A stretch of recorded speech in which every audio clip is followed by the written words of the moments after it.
pa. For inquiries, please contact 0920-418-7093.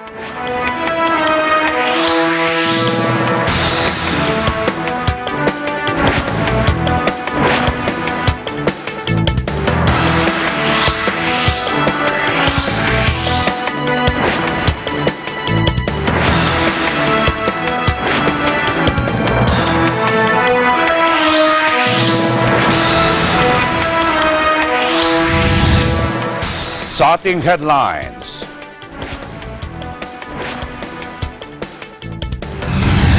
hindi tayo magiging neutral. The President was very specific in saying last night that if the Filipinos are harmed, he will side with the Americans. Pilipinas kakampi sa Amerika sakaling makipaggera si Iran ayon sa Malacanang Special Working Committee binuo. With all due respect, I beg to disagree with the public relations bombshell of the Vice President Robredo of the National Anti-Drug Campaign as a massive failure. Whether her numbers are merely an estimate or the exact value, in any case, the figure derived is totally wrong. Pahayag ni Vice President Leni Robredo na massive failure ang kampanya kontra iligal na droga ng Administrasyong Duterte. Inalmahan ng PNP at PIDEA. Should Maynila and Manila Water refuse to accept the new agreements, the President will order the cancellation of their present water contracts, order the nationalization of water services in their respective areas of operation, and prosecute all those involved directly or indirectly in the arrangement that led to the present suffering of the Filipino people. Concession agreement ng pamahalaan sa Maynilad at Manila Water tuluyan ng kinansela ni Pangulong Duterte. Magkasunod na sunog sumiklab sa lungsod ng Maynila kaninang umaga. Inflation o antas ng pagtaas ng bilihin nitong Disyembre pumalo sa 2.5% mula sa 1.3% noong Disyembre ng 2019. Sa balitang abroad, Sumatra Island sa Indonesia niyanig ng 6.2 magnitude na lindol. Death toll naman sa matinding pagbaha umakyat na sa 66.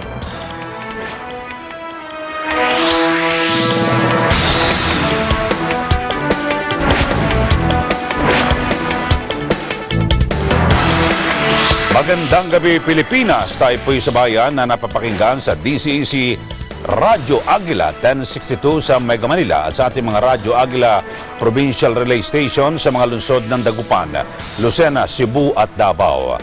Sa detalye ng ating mga balita. Papanig umano si Pangulong Duterte sa Amerika kung mapapahamak ang mga Pilipino na ninirahan o nagtatrabaho sa gitnang silangan. Ayon kay Presidential Spokesman Salvador Panelo, ito ang pahayag ng Pangulo habang isinasapinal na ang planong paglikas sa mga Pinoy sa nasabing rehiyon. Hindi tayo magiging neutral. The President was very specific in saying last night that if the Filipinos are harmed, he will side with the Americans. The President will not sit down idly and watch.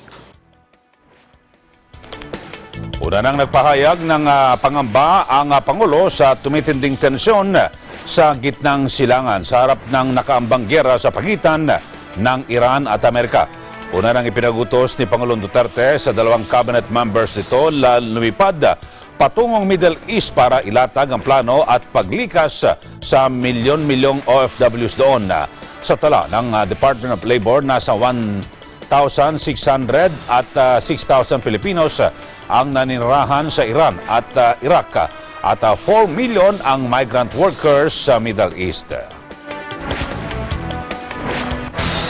Samantala, Special Working Committee binuo ni Pangulong Duterte kaugnay ng Middle East crisis. Si Vic Sumintak sa detalye. 6 na miyembro ng gabinete ang itinalaga ni Pangulong Rodrigo Duterte sa binuo nitong Special Working Committee. Ayon kay Presidential Spokesman Salvador Panelo, ang naturang komite ang babalangkas ng plano at hakbang para sa paglilikas ng mga Pilipino mula sa apektadong mga bansa sa gitnang silangan sa sandaling lumala ang sitwasyon. Kabilang sa mga inatasang bumuo sa naturang komite ang mga kalihim ng Department of National Defense, Department of Labor and Employment, DILG, Foreign Affairs at Department of Transportation kasama ang National Security Advisor. Pinapunta na rin ng Pangulo sa Middle East si DNR Secretary Roy Simato bilang Special Envoy to the Middle East para makipag-ugnayan sa mga gobyerno ng Iran at Iraq para maihanda ang mga hakbang sa paglilikas sa mga Pilipino. Inatasan na rin ng Pangulo si Presidential Advisor on Overseas Filipino Workers Abdullah Mamao na magtungo sa Iraq at Iran para asikasuhin ang kapakanan ng mga OFWs. Nagpadala ng mensahe ang Pangulo sa mga gobyerno ng Iran at Iraq ukol sa kaligtasan ng mga Pilipino sa dalawang bansa para matiyak na walang Pilipinong masasaktan sa nagaganap na sigalot. Vic Sumintak, Eagle News, I am one with 25. Handa ang gobyerno ng Pilipinas na maglunsad ng mass repatriation para sa mga Pilipinong nakatira at nagtatrabaho sa Middle East sakaling tumindi ang kaguluhan doon. Ayon kay Overseas Workers Welfare Administration Administrator Hans Kakdak, nakikipag-ugnayan ang ahensya sa iba pang unit ng gobyerno kabilang ang Department of Foreign Affairs para maabot ang mga Filipino community sa mga conflict area. Muli na rin anyang ni-reactivate ang crisis management team nito na inatasang makipag-ugnayan sa mga pamilya ng mga OFW. Sa data mula sa Defense Department, mahigit 7,000 Filipino ang nakatira sa Iraq at Iran. Sa cabinet meeting nitong Lunes, inatasan ni Pangulong Rodrigo Duterte si Environment Secretary Roy Simato na dating Special Envoy to the Middle East na lumipad patungong Middle East para agarang ipabatid ang groundwork sa evacuation ng mga Filipino sa conflict areas. Inanunsyo na Bureau of Immigration o BI na sinimulan na nito ang direktiba ng gobyerno na magpatupad ng ban sa deployment ng mga bagong hired na domestic workers sa Kuwait. Sa isang pahayag, sinabi ni Immigration Acting Port Operations Division Chief Grifton Medina, pinayuhan na ang mga immigration officers sa iba't ibang international ports na istriktong ipatupad ang ban na ipinag-utos ng Department of Labor and Employment o DOLE.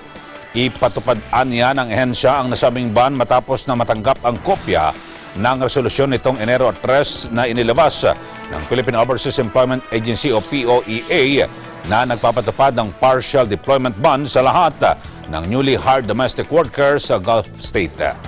Ang partial deployment ban ay inilabas matapos ang pagkamatay ng OFW na si Ginalyn Padernel Villabende na hininalang namatay sa mismong kamay ng kanyang employer. Una rito, sinabi ni Labor Secretary Silvestre Bello III na saklaw ng ban ang mga first-time household service workers maging ang mga nagbabakasyon na kasambahay. Hindi naman saklaw ng ban ang mga skilled workers at professionals maging ang mga manggagawa na nakakuha ng Overseas Employment Certificate o exit clearance bago o mismong sa Enero 3. Abangan, Philippine National Police kinontra ang pahayag ni Vice President Leni Robredo na massive failure ang kampanya kontra iligal na droga ng Administrasyong Duterte. At mga report tungkol sa sitwasyon ng karapatang pantao sa Pilipinas hiniling ng UN Rights Office. Yan ay pa pang mainit na balita sa pagbabalik ng Mata ng Agila.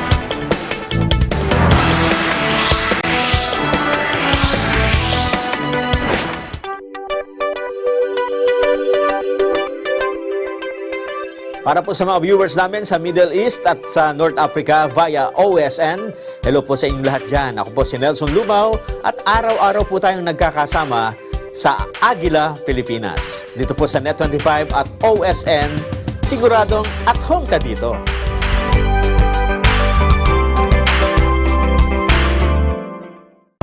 Mga isyung panlipunan.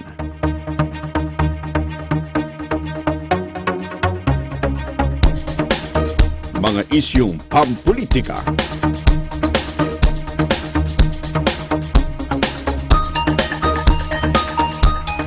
Tatalakayin, lilinawin, kasama ang mga batikang komentarista, Congressman Dante Marcoleta at Jen Sobartiaga sa Ganang Mamamayan.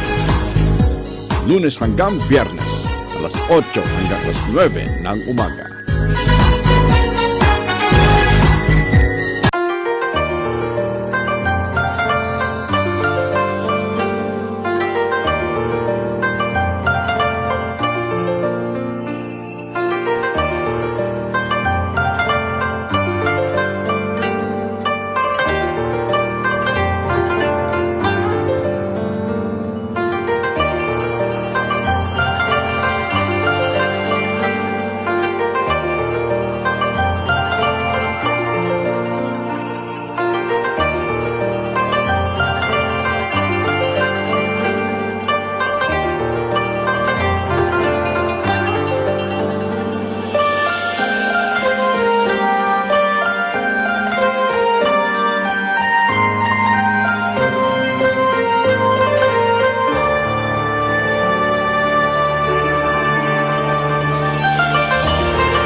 Kinontra ng Philippine National Police ang pahayag ni Vice President Leni Robredo na massive failure ang kampanya kontra iligal na droga ng Administrasyong Duterte. Gate ng PNP, hindi 1% kundi maituturing na 100% ang success rate ng war on drugs dahil lumalabas sa survey ng mayorya ng mga Pilipino ang sumusuporta dito. Ang detalye sa report ni Mar Gabriel. With all due respect, I beg to disagree with the public relations bombshell of the Vice President Robredo of the national anti-drug campaign as a massive failure. Whether her numbers are merely an estimate or the exact value, in any case, the figure derived is totally wrong. Aminado ang liderato ng Philippine National Police na nasaktan sila nang tawaging massive failure ni Vice President Leni Robredo ang kampanya laban sa iligal na droga na binigyan pa niya ng gradong 1%. Giit ni PNP Officer in Charge Lieutenant General Archie Gamboa, hindi sapat ang 18 araw ni Robredo bilang co-chair ng ICAD para magbigay ng kanyang assessment sa kampanya na 3 taon nang umaarangkada. Mali din daw ang ginawang computation ni Robredo sa estimate ng PNP Drug Enforcement Group. Now, remember, yun ay estimate. Hindi namin sinabi yun na yun ang nasa streets. Because if you have little knowledge on the statistics that you present, it could be very risky. And ito nga yung ginawa niya. Kinumpare niya yung consumption na 3 tons per day as against doon sa achievement, which in the very first place is not even mathematically acceptable. No? Para sa PNP, 100% ang success rate ng war on drugs kung ang mga tamang record ang pagbabasehan. Mula daw kasi ng simula ng kampanya noong 2016, umabot na umano sa 14 na clandestine laboratory at 419 na drug dens ang sinalakay at winasak ng mga otoridad. Sa pamamagitan nito, napahinto daw ang local production ng shabu sa bansa. Sa loob ng 3 taon, 5.1 tons ng shabu, 2.2 tons ng marijuana, 500 kilograms ng cocaine at higit sa 42,000 ng ecstasy pills ang nasabat ng mga otoridad na nagkakahalaga ng 40.39 billion pesos. Patuloy din daw ang paghahabol nila sa mga high-value target at pagsasagawa ng case build-up laban sa mga ito, kasama na ang financial investigation. the amount of drugs confiscated is not the only measurement. What's the general situation of the crime now since 2016? It had declined since then. 8 out of 10 Filipinos believe on the success. How can he claim on that very simple statistics that she's now presenting na failure yung aming campaign against illegal drugs? Hindi rin matanggap ni Lieutenant General Camilo Casculan na siyang tumatayong chairman ng PNP Oversight Committee on Illegal Drugs ang komento ng Vice Presidente. Sampal din daw ito sa pamilya ng 55 pulis na nasawi sa gitna ng gera kontra sa illegal na droga. Ang kulang lang po siguro ni Vice President is she was not able to focus actually on the issues and concerns of this drug problem, which she has to know. We are open for anytime for briefing to her para at least malaman niya ang katotohanan. Hindi po yung magbibigay ng issue. It's about time maybe for us to help each other. No? Hindi ho politiko ang gawain ng police. We are law enforcers and we will implement what is supposed to be done. Nilinaw naman ng PNP na bukas sila sa anumang suhestyon para mapaganda at maisaayos pang kampanya kontra droga at makamit ang target na drug-free Philippines. Para sa Eagle News, Mar Gabriel, I am one with 25. Isa umanong UN official figures ang inilabas na report ni Vice President Leni Robredo kaugnay sa war on drugs ng pamahalaan. Ayon kay Philippine Drug Enforcement Agency Chief Director General Aaron Aquino, mismo ang PDEA ang nagsabi na isang wild assumption lamang ang nasabing figures at hindi ang official figure. Ipinaalam umano ito mismo kay VP Robredo sa pakikipagpulong nila sa Interagency Committee on Anti-Illegal Drugs. Ayon kay Aquino, walang eksaktong datos na hawak ang PDEA at tinataya lamang ang nasabing datos. Para kay Aquino, isang personal attack laban sa Pangulo ang ibinigay na grado ni VP Robredo sa kampanya kontra droga ng pamahalaan. Hindi man lamang umano binanggit ni VP Robredo ang mga naging tagumpay ng kanyang kampanya kontra iligal na droga batay sa kanilang inilatag na datos sa pangalawang Pangulo sa briefing. Kabilang anya rito ang mahigit 160,000 na ikinasang operasyon kontra iligal na droga na nagresulta sa pagkakaaresto sa mahigit 200,000 suspect at pagkakasabat ng nasa 45 billion pesos na halaga ng iligal na droga mula 2016 hanggang 2019, pagiging drug-free ng mahigit 16,000 o katumbas ng 49% ng mga barangay sa buong bansa at pagbaba ng mga insidente ng krimen sa 5,000 nitong July 2019 mula sa halos 12,000 mula July 2016. Dagdag pa ni Aquino, patunay rin ang nakuhang mataas na trust and satisfaction rating ng war on drugs batay sa survey ng Social Weather Station kung saan 82% ng mga Pilipino ang kontento rito. Sinimulan na ng Office of the United Nations High Commissioner for Human Rights o UNHCHR ang pagproseso sa pag-draft ng komprehensibong report ukol sa sitwasyon ng karapatang pantao sa Pilipinas. Binuksan nito ang panawagan para sa makatotohanan at analytical submission ng human rights situation sa bansa.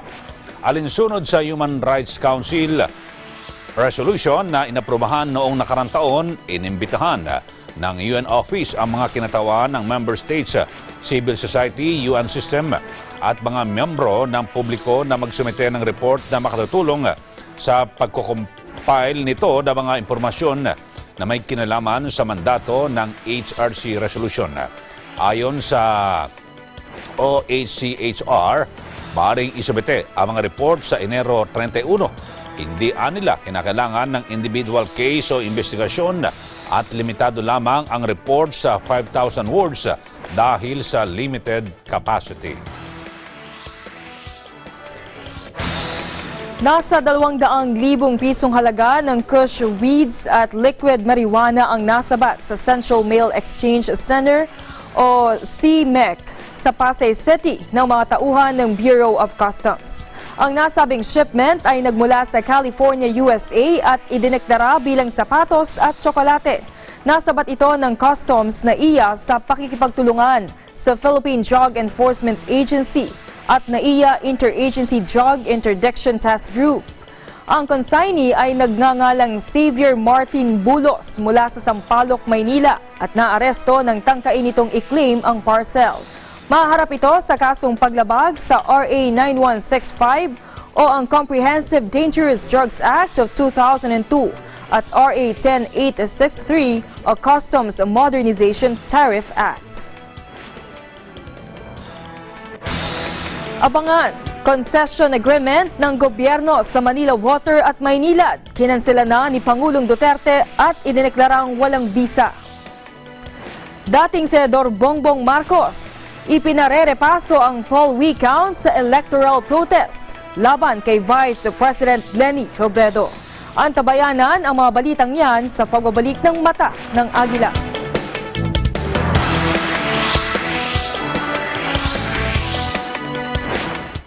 Ang himig ng lahi, tuwing linggo alas 8 ng gabi, dito lang sa Net 25.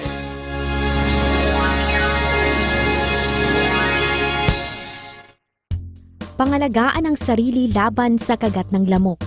Narito ang 5S strategy kontra dengue. Search and destroy breeding places. Hanapin at alisin ang pinangingitlugan ng lamok. Secure self-protection. Gumamit ng mosquito repellent, kulambo o mahahabang damit. Seek early consultation. Kaagad kumonsulta sa mga manggagamot para maiwasan ang komplikasyon. Support spraying to prevent impending outbreak. Pahintulutan ang fogging kapag daybreak. At sustained hydration. Uminom ng maraming fluid, partikular ng tubig.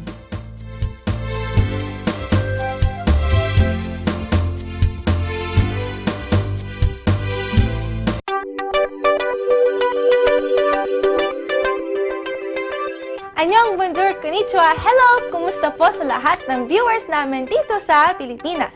Ako si Ate DJ and you can watch me and Teacher Sally here on Net25 Kids Live. You can catch me every Tuesdays and Thursdays on Anong Sa Inyo, and you can catch Teacher Sally every Mondays, Wednesdays, and Fridays here actually on this set. This is the Kid Kwento set.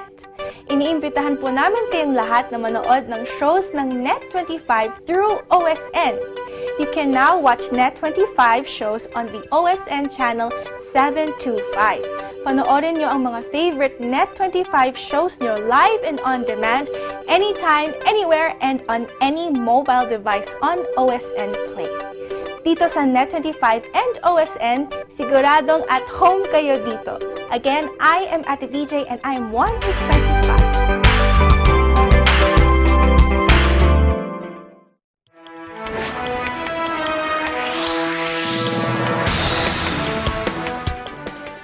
It's unfair. Ito ang komento ni Senador Francis Tolentino sa pahayag ni Vice President Leni Robredo na bigo ang giyera kontra sa droga ng administrasyon. Anya, mali ang report ng pangalawang Pangulo, si Bean Corvera sa detalye.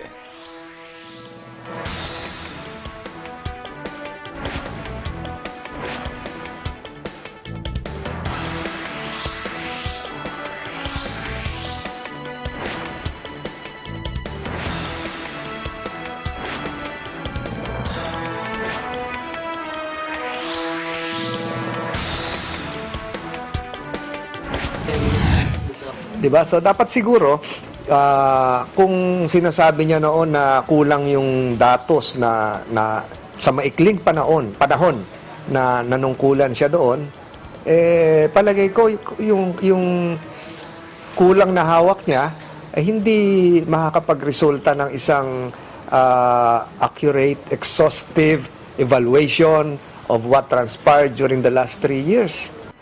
Ito naman ang buwelta ni Senator Francis Tolentino kay Vice President Leni Robredo matapos sabihing palpak ang war on drugs ng gobyerno. Ayon kay Tolentino, unfair na sabihin ito ng isang vice-presidente gayong 18 araw lang siyang nanungkulan bilang co-chair ng Interagency Committee on Illegal Drugs. Para kay Tolentino, bias si Robredo dahil paano itong maglalabas ng ganitong report gayong kulang at hindi naman ito nabasa ang lahat ng reports na may kinalaman sa kampanya laban sa illegal drugs. Naniniwala ang senador na mali ang report ni Robredo dahil kulang ang mga pinagbatayang impormasyon matapos siyang sibakin ng Pangulo sa ICAD. Katunayan, mismong si Robredo anyang nagreklamo noon dahil wala siyang access sa mga impormasyon ng PIDEA. Yung universe ng datos na hawak niya ay baka mali o kulang-kulang. So paano mo makukonclude yan na given the fact na naalis ka na rin doon sa pwestong yon, wala ka ng continuing access doon sa relevant information which could probably produce a more objective result. And how can you judge something which is still ongoing? Ongoing pa to eh, hindi pa naman tapos eh, di ba? Hindi na rin anya dapat patulan ang rekomendasyon ni Robredo ng ICAD ay dapat pamunuan ng Dangerous Drugs Board sa halip na PIDEA. Operational yung PIDEA eh. Iba naman yung board eh, Dangerous Drugs Board lang yun eh. So more on policy making yon. So again, from a biased evaluation, with due respect coming from the Vice President, siguro mas maganda na yung evaluation niya kasama rin po yung mga pinagkunan niya ng mga datos. Hindi lang siyang mag-isa o yung tanggapan niya. Babala naman ni Senator Christopher Bongo, baka lalong lumobo pa ang bilang ng mga drug addict kung susundin ang rekomendasyon ni Robredo. Mas epektibo pa rin anyang kamay na bakal na ipinatutupad ng Duterte administration sa ilalim ng war on drugs at mas kontento rito ang mga Pilipino. Para sa senador, hindi si Robredo kundi ang taong bayan ang dapat magsabi kung nabawasan ba o hindi at naging tagumpay ba ang kampanya ng gobyerno laban sa iligal na droga. Para sa Eagle News, may Ann Corvera, IM1 with 25. Sa iba pang top story, concession agreement na gobyerno sa Manila Water at Maynilad, kininsela na ni Pangulong Duterte at idineklarang void si Vic Sumintak sa detalye. Tuluyan ang kinansila ni Pangulong Rodrigo Duterte ang concession agreement ng gobyerno sa Manila Water at Maynilad na pinirmahan noong pang 1997. Sa briefing sa Malacanang, sinabi ni Presidential Spokesman Salvador Panelo na ginawa ng Pangulo ang desisyon sa huling cabinet meeting. Ito'y matapos sabihin ng Department of Justice at Office of the Solicitor General kay Pangulong Duterte na ang 1997 concession agreement ng gobyerno sa Manila Water at Maynilad ay tinuturing na void ab initio o walang bisa sa simula pa lamang dahil lumalabag ang mga probisyon ng kasunduan sa Anti-Corrupt Practices Act at mismong saligang batas. Ayon kay Panelo, aalukin ng gobyerno ang Manila Water at Maynilad ng bagong concession agreement na siguradong hindi na agrabyado ang gobyerno at mga consumers. Inihayag ni Panelo na kung hindi tatanggapin ng Manila Water at Maynilad ang bagong kontrata, iti-take over ng gobyerno ang water distribution o iaalok sa bagong concessionaire. Niliwanag ni Panelo na kung tatanggapin ng Manila Water at Maynilad ang bagong kontrata, hindi nangangahulugan na ligtas ng mga ito sa criminal liabilities dahil sa palpak na concession agreement. The Chief Executive is giving the water concessionaires the option of accepting the new contracts minus the onerous provisions without any guarantee of not being criminally prosecuted together with those who conspired to craft the very onerous contracts, which are, as we have many times said, and as the President described it, void ab initio, or void from the very beginning, for violating the Constitution and the laws of the land. Should Maynilad and Manila Water refuse to accept the new agreements, the President will order the cancellation of their present water contracts, order the nationalization of water services in their respective areas of operation, and prosecuted and prosecute rather all those involved directly or indirectly in the arrangement that led to the present suffering of the Filipino people. Para sa Eagle News, Vic Sumintak, I am one with 25. Tumaas ang tubig ng Angat Dam sa nakalipas na magdamag, pero nananatili pa rin ito sa below normal level. Ayon sa advisory ng Pag-asa Hydrology, kaninang alas 6 ng umaga ay nasa 204.38 meters ang antas ng tubig ng dam. Wala namang pagbabago sa water level ng Ipo Dam na nasa 101.10 meters at La Mesa Dam na nananatili sa 77.73 meters. Naragdagan din sa magdamag ang antas ng tubig sa Ambuklao at Binga Dams. Nabawasan naman ang water level ng San Roque, Pantabangan, Magat at Kaliraya Dams.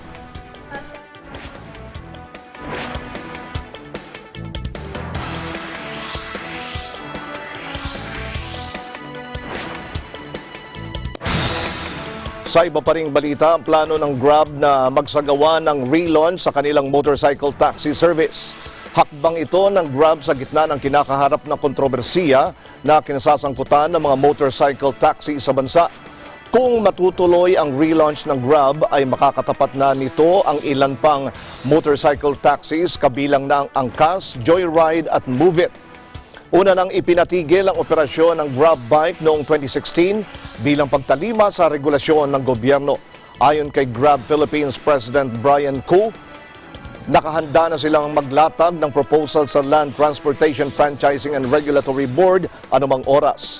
Ang technical working group sa ilalim ng Department of Transportation ay kasalukuyan ng tinututukan ang pilot run ng motorcycle taxis para sa ride-hailing na Angkas, Joyride at Move It. Sa January 14, nakatakdang busisiin sa hearing ng Senate Committee on Public Services ang motorcycle taxi regulation na pangungunahan ni Senator Grace Poe.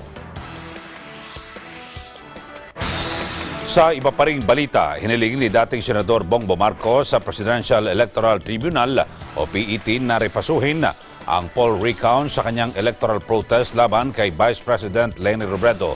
Sa kanyang inihaing memorandum noong December 19, hiniling nito sa High Court na ipawalang bisa ang resulta ng eleksyon sa 3 probinsya sa Mindanao.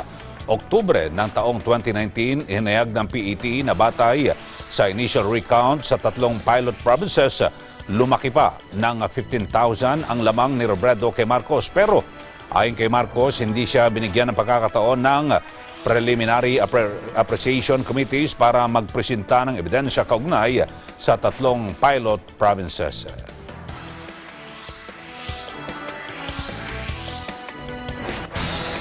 Samantala, ipinababasura ni Vice President Leni Robredo sa Korte Suprema ang election protest ni dating Senador Bongbong Marcos.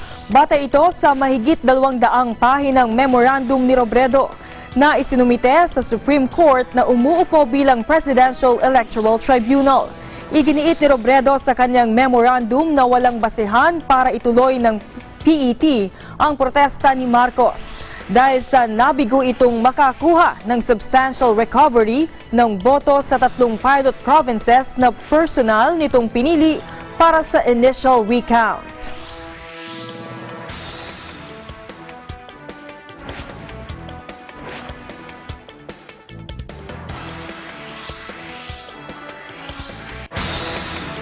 Nagtalaga si Pangulong Rodrigo Duterte ng mga mamumuno sa bagong likhang Department of Human Settlements and Urban Development o DHUD at Philippine Space Agency o PhilSA. Itinalaga ng Pangulo si dating military man Eduardo Del Rosario bilang Secretary ng DHUD, habang pinangalanan naman si Joel Joseph Marciano Jr. bilang Director General ng PhilSA. Nirenew rin ng Pangulo ang appointment ni Dante Ang bilang kanyang Special Envoy for International Public Relations.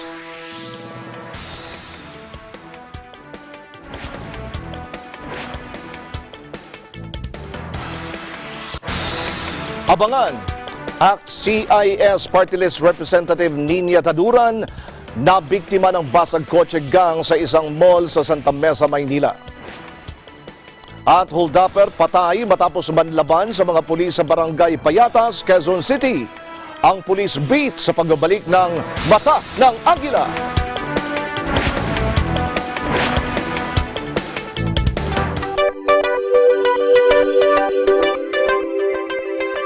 Para sa mga viewers namin sa Middle East at North Africa via OSN, hello sa inyong lahat dyan. Ako po si Maricar Velasco at araw-araw tayo magkakasama sa Eagle News International Filipino Edition. Dito sa Net25 at OSN, siguradong at home ka dito.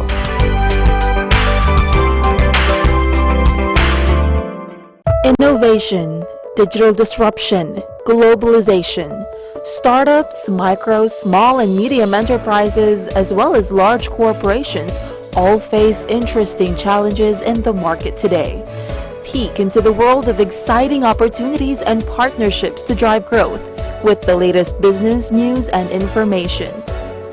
We are open for business. Join the conversations to create a more vibrant environment for entrepreneurship. Catch Open for Business every Saturday from 5 to 6 p.m. Open for Business, from vision to action. In Good Shape, your weekly health show on DW that covers many aspects of healthcare. We look at what's new in medical treatment, nutrition, fitness, and beauty. We discuss these topics in depth with specialists.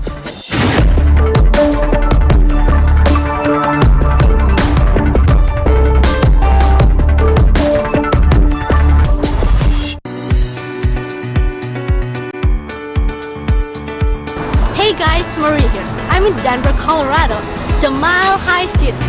Denver got its nickname the Mile High due to its elevation being 1 mile or 5,280 feet above sea level. For more fun facts such as this, tune in to Digital Nest on Tuesdays and Thursdays at 7:30 p.m.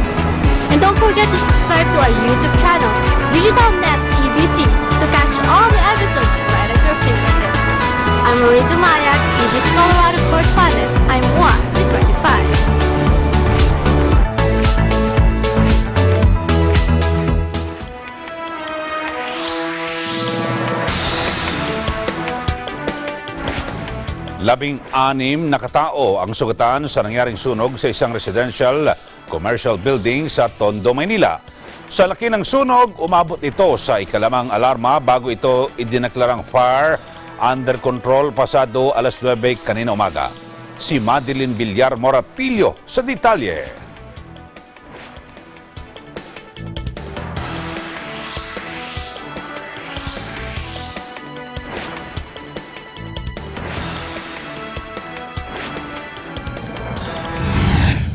Magkasunod na sunog ang sumiklab sa lungsod ng Maynila kaninang umaga. Ang unang sunog sumiklab sa isang commercial residential building sa Lacandulay Street sa Tondo, Maynila pasado alas 5 ng madaling araw. Ayon sa BFP Manila, nagsimula ang sunog sa ikatlong palapag ng gusali na pag-aari ng isang Perfecto Chew. Ayon sa may-ari ng building, luma na rin umano ang gusali na naitayo noon pang 1960s. Natutulog umano siya sa ikalawang palapag ng gusali nang sumiklab ang apoy at dahil sa nagsikap siyang tumulong sa pag-apula ng apoy ay maski siya nasugatan din. Napag-alaman na may bodega ng tela sa gusali habang patahian naman ang rooftop nito. Dahil sa mabilis na pagkalat ng apoy, nadamay rin maging ang ilang katabing gusali nito. Umabot ng hanggang ikalimang alarma ang sunog na naideklarang fire out mag-aalas 11 ng umaga. 16 katao ang nasugatan sa nasabing sunog, kabilang rito ang ilang bombero na nagtamo ng minor burns. Tinatayang aabot sa humigit kumulang 3 milyong piso ang halaga ng pinsala sa sunog. Samantala, hindi pa man naaapula ang sunog sa Tondo, sumiklab rin ang sunog sa isang residential area sa De La Fuente Street sa Sampaloc, Maynila, pasado alas 8 ng umaga. Tinatayang 4 na pamilya ang nasugatan sa nasabing sunog na umabot rin ng hanggang ikalawang alarma. Naideklara namang fire out ang sunog bago mag-alas 10 ng umaga. Tinatayang aabot sa humigit kumulang 100,000 piso ang halaga ng pinsala sa sunog. Wala namang naiulat na nasawi sa mga nangyaring sunog at patuloy ang ginagawang investigasyon ng mga otoridad. Para sa Eagle News, Madeline Villar Moratillo, I'm Juan with 25.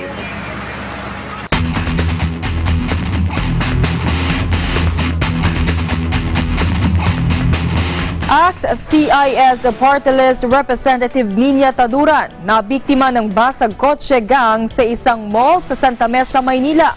Mga personal na gamit, alahas at pera nakuha sa sakyan ni Taduran. Si Erlo Brengas sa detalye. Alas 4 ng hapon nang kumain lamang daw ang pamilya ni Congressman Nina Taduran sa SM Santa Mesa. Nagpark daw sila ng kanilang sasakyan sa 3rd floor ng parking lot ng mall. Ilang oras lamang nang makabalik sila sa sasakyan, nakita nilang basag ng salamin nito sa left side ng passenger seat at dito niya napag-alamang nawawala na ang kanyang mga personal na gamit at pera.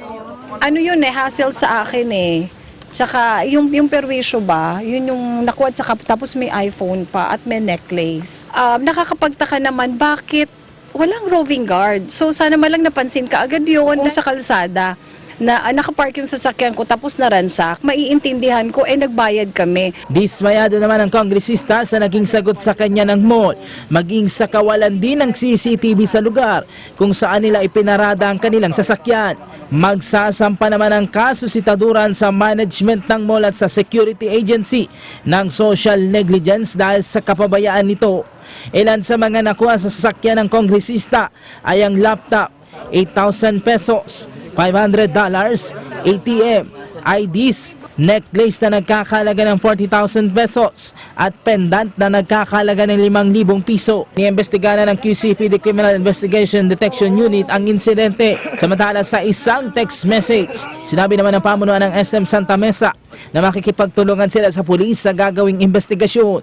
Ginit naman nila na agad nilang tinulungan ng kongresista matapos ma-report sa kanila ang insidente. So yun yung nakakatakot, nakakaalarma na may mga nakakapasok na kung tutuusin, alam mo, secure dapat yung mga parking area. Of course, ipupush ko po talaga, itutuloy ko po yung kaso kasi hindi lang para sa akin. Magpa-file talaga ako ng House Resolution or maka-inquiry pa kung bakit nangyayari ito. Para sa Eagle News, Erlo Brengas, I am Juan with 25.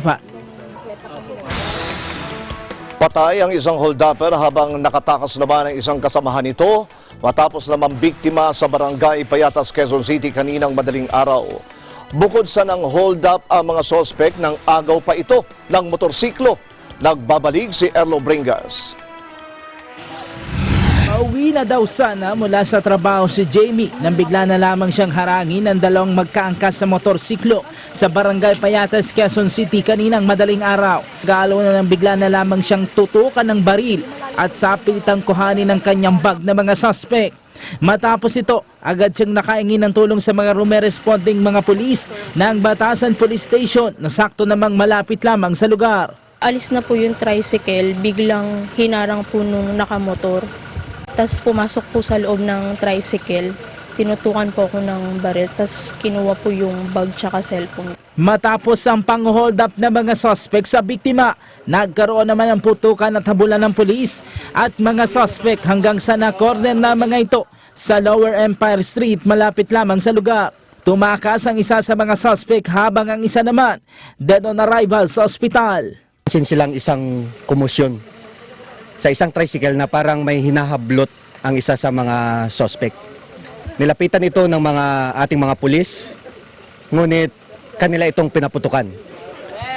Gumanti ng putok ang ating mga pulis, nagkaroon ng habulan hanggang sa ang isa sa mga suspect ay tumumba. Napag-alaman namang ninakaw at inagaw naman pala ang dalang motorsiklo ng mga suspect bandang hapon. Ilang oras bago mang-hold up ang mga ito sa lugar. Sabi po kinuha yung aking motor, pati yung mga gamit ko, lisensya ko, tsaka po cellphone ko. Wala pong nagawa kundi bigay nila po sa kanila para makaligtas sa mga buhay kasi meron din po ako mga anak. Nakuha sa suspect ang bag ng biktima na naglalaman ng valuable items tulad ng ATM, ID at iba pang personal na gamit. Kalibre 38 na baril. Laking pasalamat naman ni Jamie na naibalik sa kanya mga kagamitan. Pinagahanap na ngayon ng pulis ang isa pang kasamahan ng suspect na agad na tumakas. Itong sa ating mga kababayan na lagi kong sinasabi na mag-ingat. At tama yung ginawa niya na sumigaw siya at tamang-tama naman na nagpapatulya ating mga pulis kaya nalaman na may komosyon na nangyayari. Para sa Eagle News, Arlo Bingas, I am 1 with 25.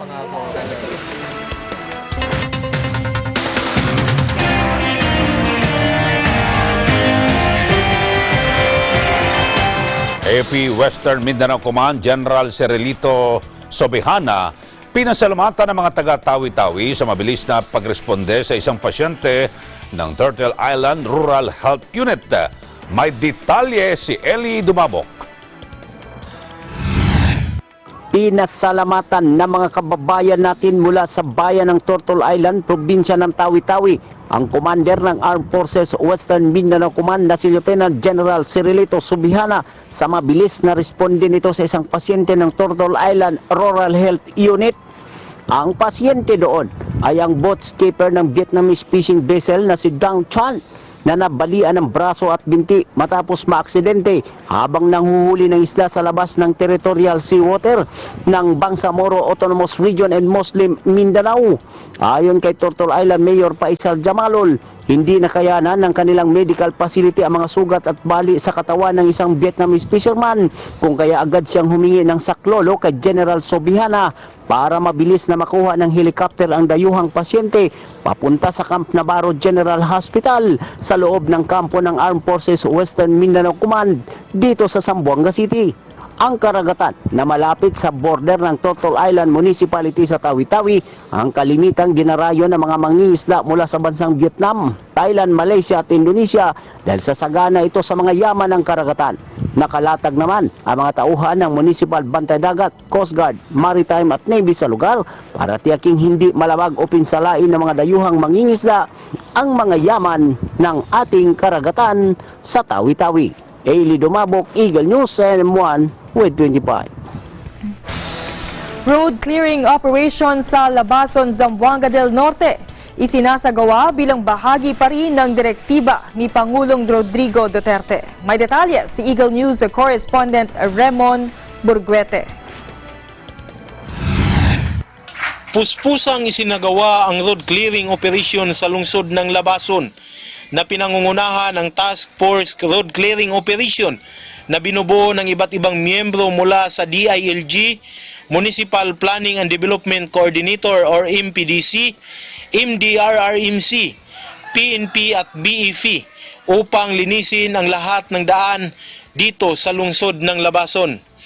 Ayon kay Jose Aniver Kadungog, ang head ng MPDC at chairman ng Task Force Operation, ay kanilang tatanggalin lahat ng mga sagabal o iligal sa daan, maging ito'y pansamantala o pampamalagiang mga estruktura o konstruksyon. Ang operasyong ito ay hindi lamang upang ipatupad ang DILG Memorandum Circular Number 2019-121 dated July 29, 2019 as per Presidential Directive ng ating mahal na Pangulong Rodrigo Roa Duterte, kundi upang ihanda rin ang mga daan sa isasagawang drainage canal ng LGU. Dagdag pa niya, ito rin ay makakatulong upang mapaganda ang takbo ng trapiko dito sa lungsod at ika rin nga niya, magpapatuloy ang gawaing ito hanggang ang lahat ng daan sa Labason ay naisaayos na. Mula rito sa Zamboanga del Norte, kasama si Jojo Silvano para sa Eagle News, Raymond Borghetti, I am 1 with 25. Abangan, gobyerno ng Pilipinas hinimok ng isang grupo na gumawa ng hakbang laban sa climate change. At tulong ng DepEd, hiningi para maipatupad ng mga pribadong paaralan ang mga pagbabago sa curriculum. Ang mga balitang yan sa pagbabalik ng Mata ng Agila.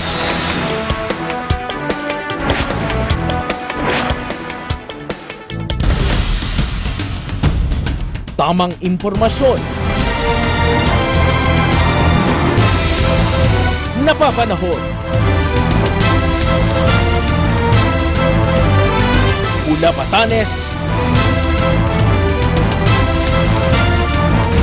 hanggang taon-taon. Di lamang sa bansa, kundi maging sa iba't ibang panig ng mundo. Mga balitang pakabuluhan, mga panayam sa kinauukulan. Subaybayan. Dito lamang sa Net25.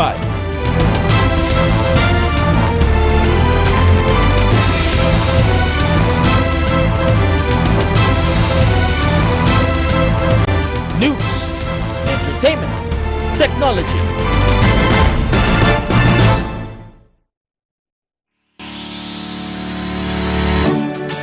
Mga kababayan, lalo na sa mga OFWs sa Middle East at North Africa, may good news kami para sa inyo. Mapapanood na ninyo ang Net25 at iba pang Filipino channels na hatid ng OSN sa presyong abot kaya. Libre ng box at installation, walang admin fees at no extra charges. Saktong entertainment na sakto lang sa budget mo. Bumisita na sa pinakamalapit na OSN store o dealer and subscribe now!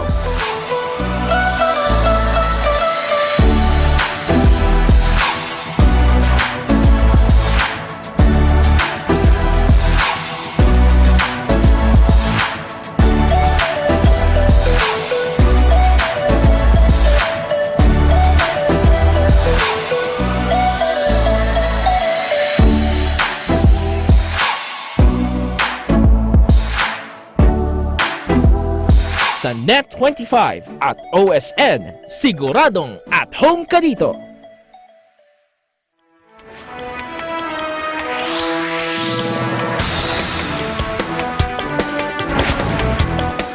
Handang magsagawa ng special session ng Kamara at Senado kaugnay ng tensyon sa pagitan ng US at Iran. Repatriation sa milyon-milyong OFWs na maapektuhan ng gulo, hindi madaling gawin ayon kay Senator Richard Gordon. Si Edan Santos sa detalye.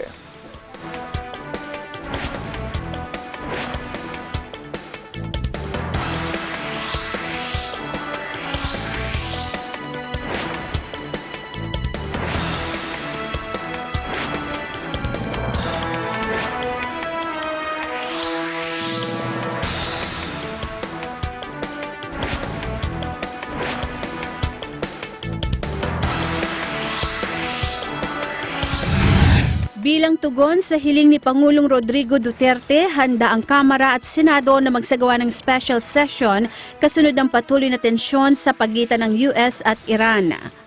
Ayon kay House Majority Leader at Leyte Representative Martin Romualdez, inatasan na ni House Speaker Alan Peter Cayetano ang House Secretariat para paghandaan ang special session. Layo nito na tumulong sa pagbuo ng contingency plans kaugnay ng patuloy na US-Iran tensions. Maging ang Senado ay handa ring magsagawa ng special session. Batay sa House rules, ang House Speaker sa pakikipagkonsultasyon sa majority at minority leaders at kanilang counterparts sa Senado ay maaaring mag-convene ng special session anumang oras kahit recess o sa pagitan ng mga sesyon para bigyan daan ng mahalagang legislative agenda. Gayunman, sinabi ni Senator Richard Gordon na dapat munang magpatawag ng meeting ang Pangulo sa National Security Council para mailatag ang mga dapat at kailangang gawin para matukoy ang paglalaanan ng budget na hihingi ng gobyerno.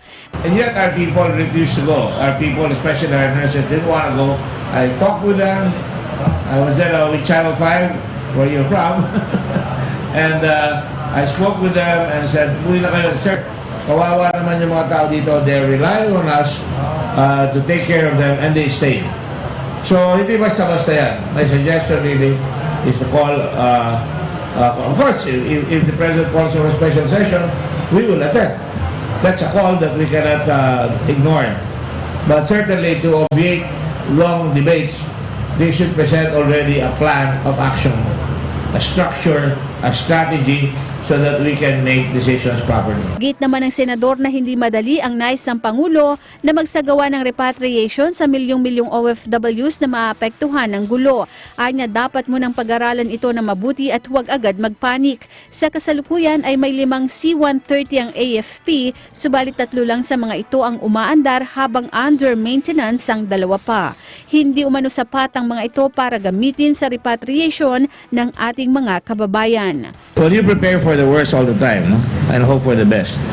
The Red Cross would, if the thing goes south or escalates, we'll certainly be in touch with our Saudi Arabian Red Crescent brothers as well as ICRC, because war is an ICRC franchise. Sila ang, they are primus inter pares in that regard, but we rely on our volunteers. Repatriation is not easy. You only have maybe three C-130s operating. We have 5, but 2 of them are on maintenance all the time. So to fly over there will cost you a pretty penny. Just imagine you have over 1 million volunteers or people in Saudi Arabia alone, workers. So you would need to hire maybe 100 cruise liners. A cruise line can carry as much as 5,000 to 7,000 max. We don't have big transports like America that can carry ships, or they have airplanes. We can get all our planes to go there, PAL, Cebu Pacific. We'd have to pay them. It's not easy. It's not easy. And I hope that we should really try and make sure that when we talk about that, I know that the DFA is quite good. The OWA, the DOLE, they have plans for evacuation. Para sa And they have Eagle plans to tell News, them where to go. Eden Santos, IM1 During the with Palestinian 25. crisis, Samantala, handa nang magpatawag ng pulong ang Senado kaugnay sa pagbalangkas ng pondo sakaling matuloy ang repatriation ng mga kababayan natin sa Middle East. Wala pa namang naitakdang petsa sa special session. Si Mean Corbera sa detalye. Handa na ang Senado na mag-convene kaugnay sa panukala ng Pangulo na magpatawag ng special session para bumalangkas ng standby funds. Sa harap ito ng posibilidad na paglilikas sa mga overseas Filipino workers sa Middle East dahil na rin sa tensyon sa pagitan ng Estados Unidos at Iran. Ayon kay Senate Majority Leader Juan Miguel Zubiri, handa ang Senado na magdaos ng special congressional session kung hihilingin ng Pangulo. Pero wala pang impormasyon si Senate President Vicente Soto kung kailan matutuloy ang special session dahil nakadepende pa ito sa magiging resulta ng ipinatawag na command conference ng Pangulo sa mga opisyal ng gobyerno. Sa kasalukuyan naka-adjourn ang sesyon ng Kongreso at babalik ang trabaho ng kongresista sa January 20. Pero kahit wala pang opisyal na request ang Malacanang, sinabi ni Senator Sani Angara, chairman ng Senate Committee on Finance, na sisimulan nila ang pagkipagdialogo sa Kamara para sa pagtalakay sa anumang contingency fund.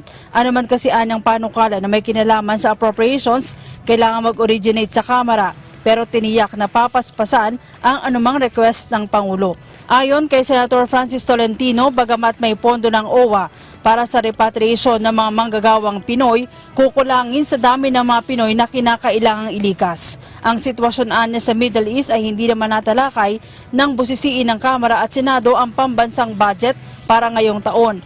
Mayoryaan niya ng pondo gagamitin sa gasolina ng mga barko at C-130 para sa repatriation at iba pang pangailangan ng mga Pinoy mula sa Middle East. Hindi naman na consider ng budget hearing yung nangyayari ngayon sa Middle East. So although may standby funds, ang sinasabi ng Pangulo dapat nandiyan yan mas malaki para hindi na napaghandaan na natin at hindi kailangan gambalain uli ang Kongreso para mailigtas naman at maisaalang-alang yung. Bukod sa repatriation, dapat rin anyang pagtuunan ng pansin ng gobyerno ang paghahanap ng karagdagang oil reserve. Pero nakikita ko rin na madagdagan dapat yung oil reserves natin.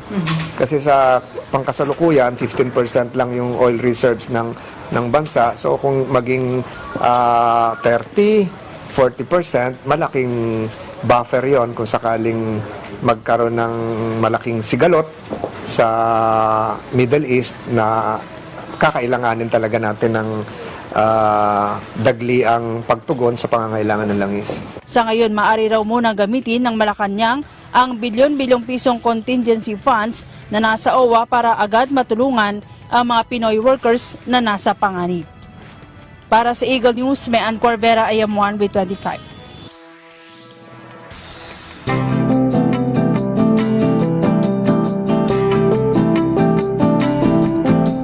Dapat na magsilbing aral para sa Pilipinas ang nangyayaring bushfire sa Australia.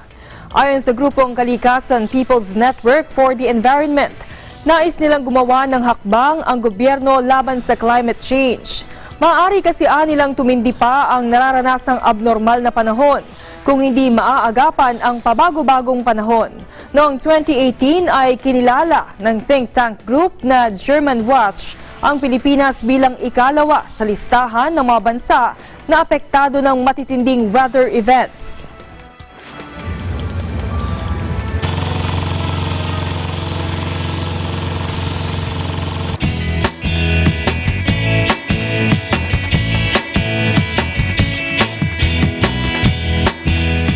Nanawagan ng Federation of Associations of Private Schools Administrators o FAPSA sa Department of Education na tulungan sila na maipatupad ang mga pagbabago sa curriculum at iba pang aspeto.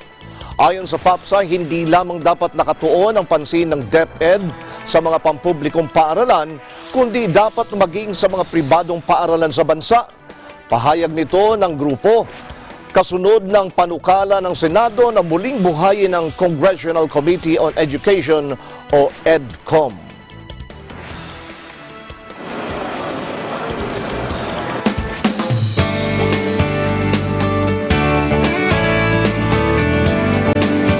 Liver Cancer and Viral Hepatitis Awareness and Prevention Month, ginugunita ng Department of Health o DOH.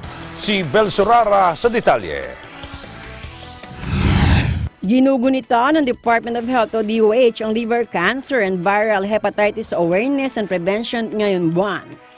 Ito ay alinsunod sa Republic Act No. 10526 na nilagdaan noong April 23, 2013 ni dating Pangulong Benigno Aquino III.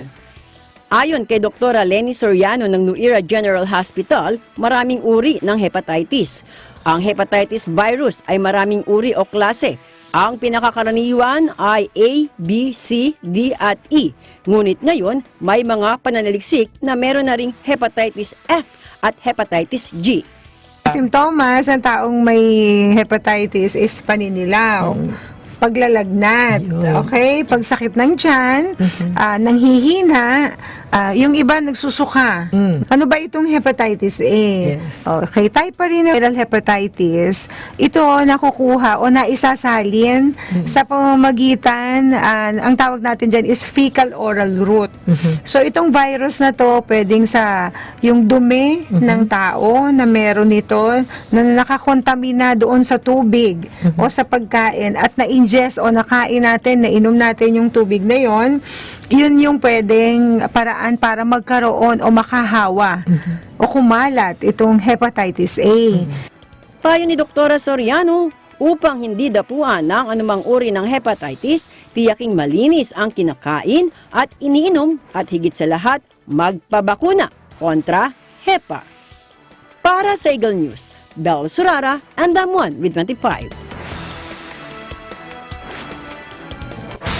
Abangan! Sumatra Island sa Indonesia, niyanig ng 6.2 magnitude na lindol. Detol naman sa matinding pagbaha, umakyat na sa 66. At Japan, binatikos ang umano'y di makatwirang pagtakas ng dating hepe ng isang car-making company na si Carlos Ghosn. Ang News Abroad, at baba nating balita sa pagbabalik ng Mata ng Agila.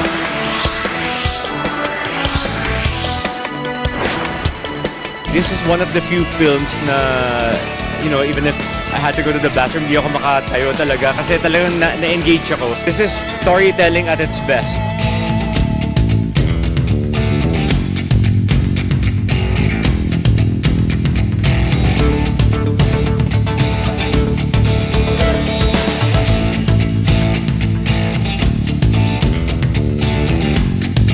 Ganda-ganda ng pelikula, drama and comedy. For sure, makakapulot po kayo ng magandang aral at doon sa mga nakakaranas ng depression. Ito yung pelikula na mag-gaan sa atin para hindi ma-depress sa buhay. Action ko, ang ganda ng pelikula. Kompleto siya. Basang-basahin pa niyo ko kakayak. At saka papatawanin, ang galing ng bata. Yung mga kulturang nakakalimutan na natin na pwede ibalik dito. Na-break niya yung superstar system. dito sa movie na pwede rin gumawa ng isang magandang pelikula without any main stars.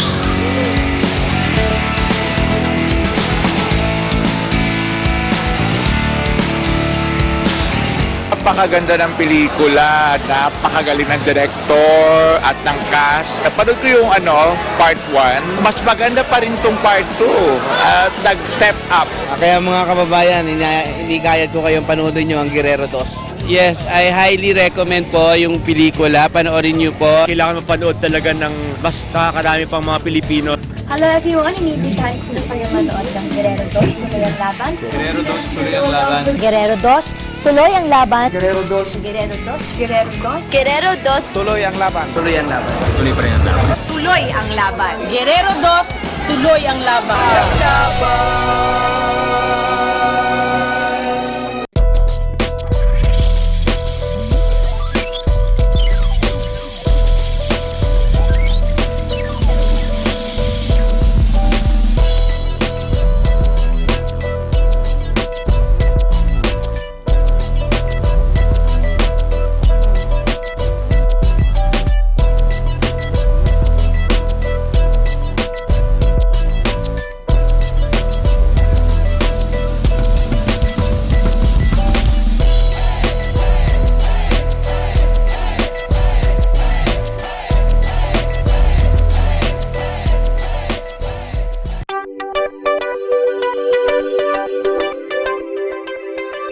Para sa mga viewers namin sa Middle East at North Africa via OSN, hello sa inyong lahat dyan.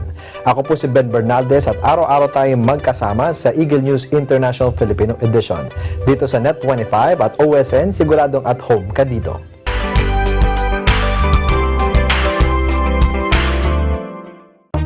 Mga isyung panlipunan.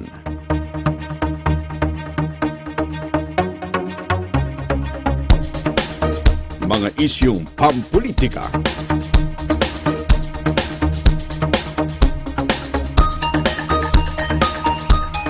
Tatalakayin, lilinawin, kasama ang mga batikang komentarista, Congressman Dante Marcoleta at Jen Sobartiaga sa Ganang Mamamayan. Lunes hanggang Biyernes, alas 8 hanggang alas 9 ng umaga.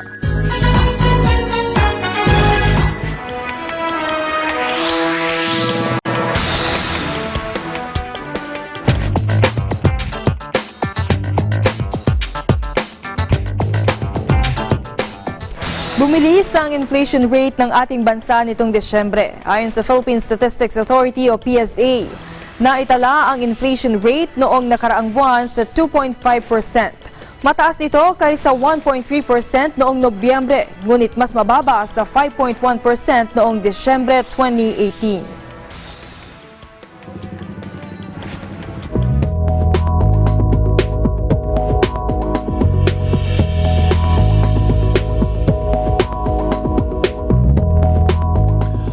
Nakakaapekto ang Intertropical Convergence Zone o ITCZ sa Mindanao habang sa Southern Luzon at Visayas naman nakakaapekto ang easterlies.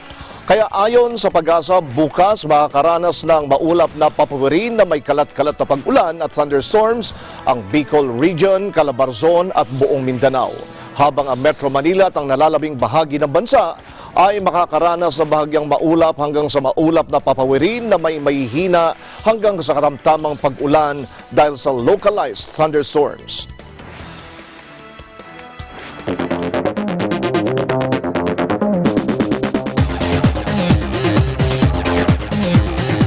Sa ating news abroad, hinikayat ng Japan ang Lebanon na ibalik ang pugante na si Carlos Ghosn na dating hepe ng isang car-making company. Ayon sa mga lumabas sa ulat ng Japan, sumakay si Ghosn sa isang bullet train sa Osaka noong December 29 upang takasan ang kasong financial misconduct noong Nobyembre 2018. Galing ito sa kanyang bahay sa Tokyo dahil sa ito ay naka-house arrest. Samantala, naglabas na ng warrant of arrest laban sa kanyang asawa na si Carol Ghosn dahil naman sa peking testimonya upang pagtakpan ang pagtakas ng kanyang asawa. Umakyat na sa 66 na katao ang patay sa patuloy na pagtaas ng baha sa Jakarta, Indonesia. May ilan pa ring nawawala matapos ang pananalasa ng sunod-sunod na malalakas na bagyo. Habang nasa halos 173,000 residente naman ang nananatili sa mga evacuation center. Ayon sa mga otoridad, maaari pang lumala ang sitwasyon sa Jakarta dahil may mga susunod pang bagyo na mananalasa sa kanilang bansa. Samantala, tumama naman ng isang 6.2 magnitude na lindol sa kanlurang bahagi ng Sumatra. Wala naman itong inaasahang pinsala sa mga ari-arian.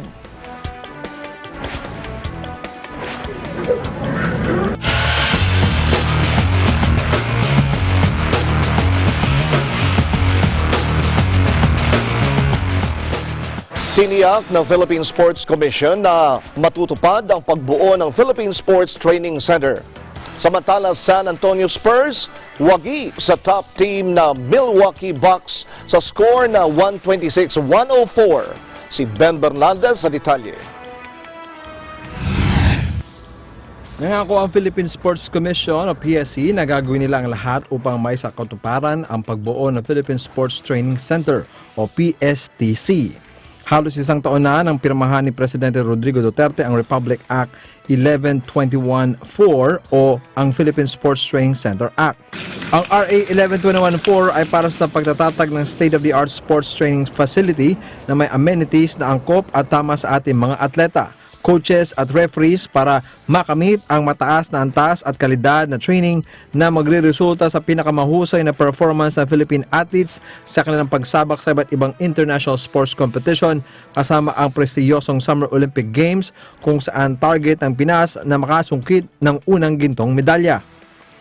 Ayon sa RA 1121-4, ang PSC ang mamamahala ng PSTC lalo na sa administrative work, security at maging sa pagtatalaga ng personnel na tututok sa kabuang trabaho ng pasilidad. Ang kabuang halagang 3.5 billion pesos mula sa General Appropriations Act o GAA ang ipinondo para sa pagbuo at paggawa ng PSTC ayon kay Ramirez. Sa ngayon, ang munisipalita ng Rosales sa Pangasinan ang nagpahayag ng interes para pagtayuan ng PSTC. Bukod sa Pangasinan, nagpahayag din ng interes ang probinsya ng Tarlac at Bataan. Samantala, ang PSC ay nakipagkasundo sa United States Sports Academy upang mapalakas ang human resources ng sports sa Pilipinas. Ayon sa ulat, gaganapin ngayong Marso ang unang seri ng short sport course na bahagi ng plano ng PSC para ipagpatuloy ang paghasa sa kaalaman at husay ng mga coaches, trainers at sports professionals ng bansa. Mismong ang USSA ang magbibigay ng education at training programs para sa individuals at groups na itinalaga ng ahensya.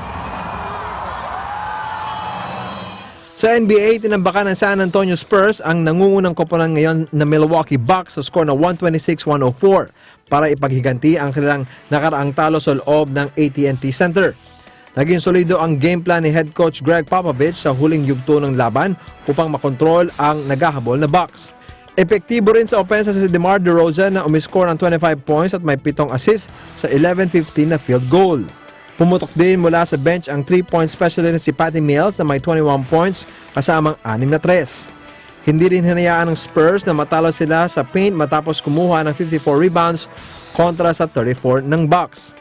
Dahil sa panalo, naging tabla ang resulta ng magkasunod na laban ng Spurs at Bucks matapos makuha ng Milwaukee ang unang laban sa score na 127-118. Nalimitihan din ang reigning MVP at ang Player of the Week na si Giannis Antetokounmpo na may 24 points matapos bigong makashoot ng 3 sa loob ng 5 attempt. Bagamat talo ay hawak pa rin ng Bucks ang best record sa NBA na may 32 wins at 6 losses samantalang naghahabol sa .500 winning percentage ang Spurs na ngayon ay may 15-20 na record. At narito naman ang resulta ng iba pang labang ngayong araw sa NBA.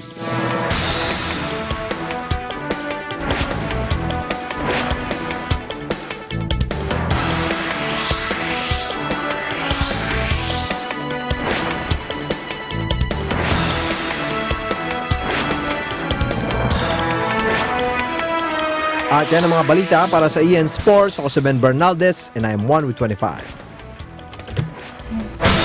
At sumanyong kabuuan ng mga balita dito po sa Mata ng Agila, samantala sundan ng iba pang balita sa Eagle News Service. Sundan kami sa Facebook, Twitter, Instagram at YouTube at gamitin ang aming hashtag Eagle News.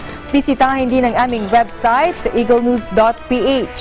Panoorin ang Mata ng Agila at iba pang programa ng Eagle News sa eaglenewslive.com. Para sa mga bago at patas na balita mula rito sa bansa at iba't ibang panig na mundo, ito ang Mata ng Agila. Ako po si Eli Saludar. Ako po si Judith Gamera. At ako naman si Sam Cepeda. Maraming salamat sa inyong pagsubaybay. Magandang gabi. And we are one with 25.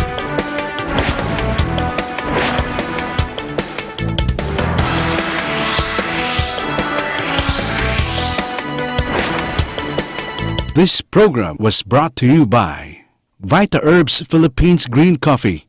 FDA approved. Masarap, mabango, at healthy pa. For inquiries, please contact 0920-418-7093.